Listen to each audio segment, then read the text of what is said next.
Naam, ni katika maadhimisho ya sikukuu ya Tayo Day Mtakatifu Timotheo Masaki, na leo ndo vijana tulikuwa tunaadhimisha katika kumtumikia Mungu. Niko hapa na mwenyekiti wa Tayo Mtakatifu Timotheo Masaki. Anao mmoja la kuzungumza. Karibu mwenyekiti, habari yako? Nzuri. Bwana asifiwe. Amina, habari ya uzima. Salama. Habari za mwaka mpya. Tuko vizuri. Naona Mungu katuchagua. Amina. Leo tulikuwa tunaadhimisha sikukuu ya Mtakatifu Timotheo Masaki.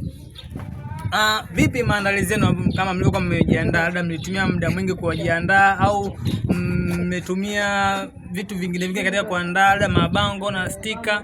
Karibu uanze kuambia wananchi.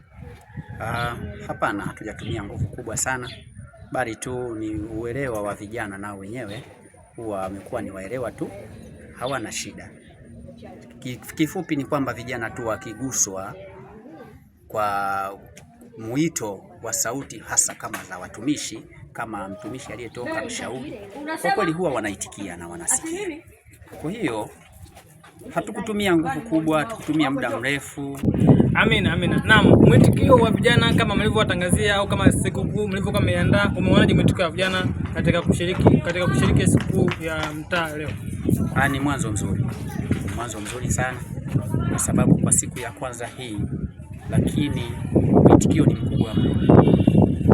Naamini kwa siku zijazo mwitikio utakuwa ni mkubwa sana, na vijana naamini watakuwa ni mkubwa sana ya kanisa. Naam, idadi ya vijana ni ukiangalia imekuridhisha kama ilivyokuwa mnatarajia? Kwa kweli siku ya kwanza kweli idadi imekuridhisha sana, na natarajia Mtakatifu Timotheo itakuwa ya mfano. Amina. Hebu tu tukadirie kwa haraka, vijana kwa kama wangapi ambao washiriki kwenye siku ya mtaa Timotheo Masaki? Kwa siku kama ya leo nimewaona vijana sio kama 60. Kwa hiyo ni furaha kubwa sana kwangu na viongozi wenzangu.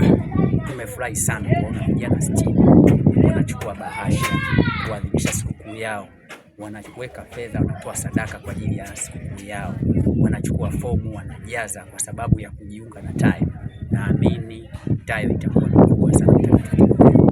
Amina. Naamini baada ya vijana wengi kuweza kushiriki katika siku ya leo, wengi watakuwa watakuwa na ile hamsha kuweza kushiriki matukio mbalimbali ya kanisa. Ukiwa kama mwenyekiti wa mtaa Timotheo Masaki, ni mwenyekiti wa vijana, kuna harakati zote mmeziandaa, yani kimaanisha mikutano, semina mbalimbali, yani kile kitu ambacho kinamkutanisha kijana na kijana mwenzie kuweza kudumika katika eneo hili la tukio, yani aweze kujumika hapa kanisani. Kuna mkakati wote ambao umeipanga kwamba vijana wao wanakutana maeneo ya kanisani waweze kupeana habari za Mungu na kukumbushana matendo yaliyo mema katika kufanya hapa tukio duniani? Matukio yako mengi. Moja wapo kuwa na michezo, yani mfano mpira wa miguu, basketball. Huo ni mpango ambao tunahitaji kuwakusanya vijana tuwe tunakutana hapa mara kwa mara kanisani kwetu. Lakini pia vile kuna michezo mbalimbali, kuna semina ambazo tumeziweka, kuna mikutano, kuna hata hizi ibada za sifa ambapo tunahitaji kuwakusanya vijana, na naamini watakuwepo, kwa sababu kuna hizo ibada huwa wanazihitaji sana na wanapenda kufanya hivyo. Kwa hiyo tutakutana tu. Okay, amina. Neno la mwisho ambao mimi unaweza ukanishawishi kwa namna gani nipo kwenye kwaya mpaka nielewe Tayo na nikaipenda na kuielewa? Kwanza Tayo ni mkusanyiko wa vijana wote ndani ya kanisa.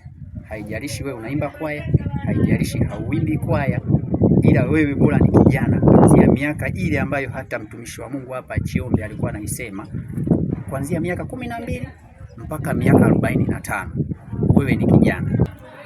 Na huyo ni mwenyekiti wa vijana Tayo Mtakatifu Timotheo Masaki. Mungu atakutia nguvu ndio kufanya kazi ya Mungu. Wakusanya vijana wengi waanze kupenda kanisa. Maana kuna vijana wengine wanakuwa wengine hawatambui nini maana ya Tayo. Mungu akubariki sana, uendelee na maarifa na kuwakusanya vijana na uelezee neno la Mungu waweze kupenda Mungu. Amina. Amina. Mungu akubariki sana. Amina.